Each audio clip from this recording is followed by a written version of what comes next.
I mean, 35.7. To be exact. I mean, I'm not counting, but the 0.7 would make a difference in my life. That's all I'm saying. 35.7 million is a lot of money. And you just don't know who you can be. You all deserve to be paid accordingly. All right. Hope everyone's having a good day. And today I'm bringing you something a little different. You might be asking, why am I seeing a whole bunch of WNBA content? But I want to try to make a point to talk about something different other than just the WNBA. But a big thing is definitely, I've seen a lot of these interviews with the WNBA players, ESPN interviews, YouTube videos, news articles, all like different kind of stuff. And it seems like the biggest thing, and sometimes the only thing they want to talk about, is the money. Just money. That's all they're talking about. I need to be paid more. I'm not making enough money, this and that.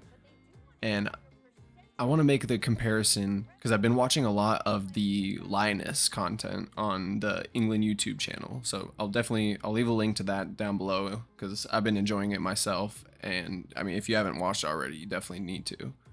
But it seems like, and it's not just the women, it's also the men too, over in Europe mostly, that I think they really understand what it's really about. Because the WNBA players in America, they only talk about the money. But I've been watching a ton of the interviews of the Lioness, and they do, 30-minute, 45, hour-long interviews, and they never once mention money whatsoever. They understand exactly what it's about. Every single interview they say it's about, the fans, it's about the coaching staff, it's about the little girls out there that, one day they want to grow up and be footballers just like the women that they're watching right now. That's what it's really about. And I really think these players need to learn that they need respect. They need to earn respect from people. And, maybe eventually the money will come once they, they get that respect, they get, the years of experience, all that kind of stuff. But right now they're trying to, degrade people, and then you're a piece of trash, but you also need to pay me more. They're trying to degrade people and then demand more money for it. But it's just not the right way to do it. People like your daughter can't go and find a girls' team to join as easy as a boy can, then we haven't done anything right, really. So as much as the tournament was amazing and we were over the moon to get the gold, we also need to start thinking how we can help young girls get involved without having to go for a boys' team first. Yeah, definitely. A trailblazer, an icon. Are you ready for everything that's coming your way? Nah, I'm just special needs, that's me. You better be sharing it with everyone else. Of course I will. I'm joking. I think there's probably going to be enough to go around, Kira. It doesn't sound right though. Like, for me, I'm still best mate. I play football, something that I love doing. Like, for me, it's just a dream come true what I'm doing. What about for you, Kira? I mean, same as Beth. Like, I'm from Rochdale, you know what I mean? Like, it's just crazy to think that I've just played in the European final. We've just won the European final, and it's just absolutely incredible. And I'm doing it with people that I've grown up with, I've played with for 8-9 years, it's just an unbelievable feeling, and I don't think it's sank in yet. And from you both on Serena, particularly this week, particularly when you went to extra time, what did she say to you? What difference did she make when it really mattered? What a woman. What a woman. Do you know what? She was so calm. She believed in us, we believed in each other as a team, and, she didn't actually have to say that much. We believed in the ability of this squad, and here we are. So right there just shows exactly my point. Nothing but respect. Talking about, the little girls, the coaching staff. You could even see their faces light up when they just hear the name of their coach get mentioned in a question. You just see the smiles on their faces. Like, that's what it's really about. A real team coming together to win something important. But now I'm going to set up this next clip. So some of you might have seen this already. But so this next clip is DeMarcus Cousins, an NBA player. And at the time, he was already a 2-time champion, I believe, in the NBA. He actually got attacked in air quotes, but by Brittany Griner, trying to say that she's a better player than him and she deserves more money because she's better than he is. And all the NBA players are trying to stay respectful, but it's just so hard after what she's trying to say, and it's just so funny that we'll just watch the clips. But she's also a little delusional. Like the confidence, BG, but I don't know if that's gonna happen. It's not a walk in the park over here. She says you'd be no better than the third best post player on the men's team. I'm just gonna use that to fuel this. I mean, I'm better, but and I know that kind of gets at him, but it's okay. It's okay. It's okay, little man.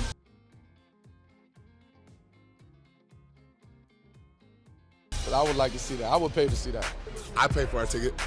Front row, though. I gotta be front row. My money's on BG. I got cuz on that one.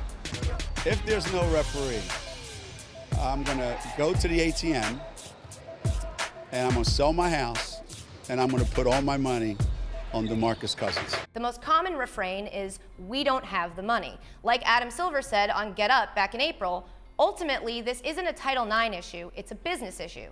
We still have a number of teams losing money. And if the teams in the league aren't making a profit, they can't possibly pay the players a whole bunch of money like they do in the NBA. And that just shows my main point. You need to earn respect to be respected. I mean, Brittany Griner is sitting there trying to, throw shade and talk trash about this other player in the NBA who really is a better player. But she ends up being humbled by her coach at the end. And then in that last clip right there, that woman saying that the commissioner of the NBA, who's technically the commissioner of the WNBA, considering the NBA kind of pays for a lot of the NBA or the WNBA's finances and the losses on the year. He's saying that it's, every single year the WNBA is losing money. And that's because, they don't have enough people attending games, watching them on TV, buying merchandise, they don't have enough money. But I mean, it seems the Lioness don't have that same problem. Because obviously it's not every day you play in front of 90,000. So, what was it like walking out, and, did you find that the crowd helped you throughout the game?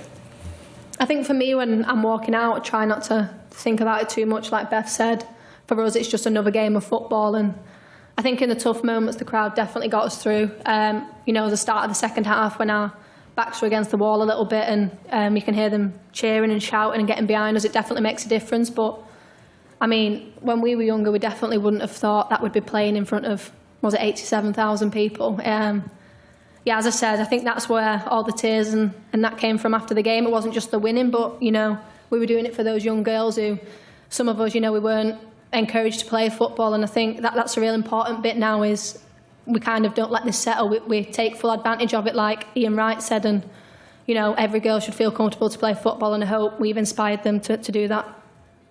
Held it out. We've even got Scottish people supporting England. Absolutely. I love that, Alan. I love that. I love it. Absolutely. The Lionesses wrote an open letter to the government and want change. It was 63% the girls can play football and PE lessons. Well, that's not enough, is it? Yeah. So how are we going to change that? Yeah, that's, like I said, about getting people's daughters involved, getting, young girls involved. I think, it's part of our job as role models now to make that number 100% and as equal as the lads, I think. These women just won one of the biggest competitions they could possibly win as a club, especially as an international club, representing their country of England. I mean, that in itself is a huge honor. That's another big point that these WNBA players don't ever talk about. Just the love of the game, the love of the sport, like being able to play professionally and make money in the sport that they should love to play, right? I mean, I've said this countless times. I would pay every single cent that I have in my bank account to be able to play football again. Like, I would be homeless if that's what it took. Living out of my car if that's what it took. I would do anything to be able to play football again, let alone be able to make it my living and be able to do it professionally. Like, that's a dream to most people. For the WNBA players, it's just about money. It's sad. Make sure everybody gets a touch on the ball. When we're pressing, we go together, and if we stay in, we stay together. So enjoy it, and let's just make sure you have each other's back. Come on. Let's go. Team on 3. 1, 2, 3. Team! The call up, my first call up was with the debut in America at the She Believes tournament, and I was actually in a geology class in America. Obviously with the time difference, it was a bit later in America, so I was in class and looked at my phone during class, which I probably shouldn't have been doing anyway, and it says Phil, so I think, oh God, what have I done? So I left the class and answered, and he was like, oh, you're going to be coming up to the She Believes, and I couldn't really believe it, and then I definitely couldn't go back to class and concentrate. I remember when the phone call was over, I just rang my mum and dad and told them the news, and it was all so exciting, and I think that it was unexpected, but at the same time I'd just been working hard and hoping that the day would come, and was really grateful that it came when it did. I almost didn't pass geology, but in the end I did. I made it through. That class I definitely didn't do very well in, but I did pass the class. What's your favourite award that you've ever won? I won an award at City a couple of weeks ago. It was like, you know, like table tennis but with a football. Okay. And you play with a football kicking it across. Okay, sounds unnecessary. Well, I won that and I got like a little trophy. Like, didn't you win like Player of the Year? Yeah, I won in the world. Yeah. The best player in the whole world. Yeah, a couple of years ago, yeah. You're so humble. Thanks. When are you most happy? Playing football. Playing football. I knew you'd say that. All right, let's jump right in on what I mentioned her, Liz Cambage, who plays for the Wings, said last night after the game. All right, I think we have those quotes here because she said that her WNBA career going forward, she doesn't know if she's going to come back. She said, I've said this many times, the WNBA doesn't pay my bills. Playing here doesn't pay my bills. We make more money overseas. I'm ready to have next summer off and focus on getting a European contract where it's 10 seasons here worth the pay. All right, now and I know I'm getting into a story right now. It's about Jamie Vardy. Obviously, he's not a part of the women's team or anything of that nature. But whenever someone from, especially if it's like the WNBA talking about the salary gap and all that kind of stuff, whenever they say they aren't making enough money to make playing basketball professionally work for them, like I don't have any sympathy for it. I always bring up the story of Jamie Vardy because it's a miracle, really. Like it's about someone who wanted to make it happen no matter what it took. Like he wanted the end outcome to be what he is today, and he made it happen. So 2002, he was released by Sheffield Wednesday because I guess at that time he wasn't good enough for them. But 2003 to 2007, he was played for Stocksbridge Park. And 2007, he got promoted to the first team, which meant he was actually making some money at that point. But at that point, he was making $30 a week or 30 euros a week. And even at that time, he was working a day job just so he could make enough money to try to keep playing football, to keep his dream alive of playing professionally. So 2010, signed for Halifax. 2011, he joined Fleetwood Town. 2012, he signed for Leicester for £1 million. And then pretty much the rest is history. I mean, ever since then, I mean, he's been the top scorer in the Premier League. They've won the Premier League in one of the greatest sporting achievements in history. Like, he's scored and played for his country. Like, it's a dream come true for him now. And he did not complain a single bit when he was making $30 a week. In fact, he got a day job to be able to play football professionally and still be able to pay what he needed to pay. He didn't complain about it. He did what he needed to do. Now he's one of the most respected players in the Premier League right now. And if you made it this far in the video, I really appreciate that. Thank you. And if you haven't already, please hit that like button, hit that subscribe button. Those two would really help me out.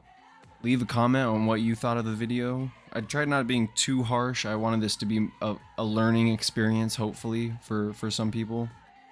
But I'm just going to send it off with this clip right here. And it's after the women won the Euro, and they were all celebrating as a team. But, you know, they thought that their coach needed to be in the celebrations also.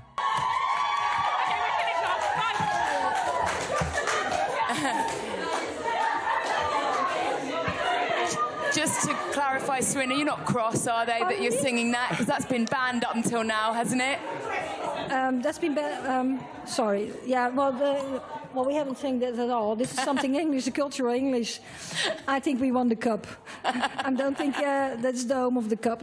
That's in Switzerland somewhere at UEFA. But we won it and we're really happy. But with all that in the video being said, thank you for watching and have a good one.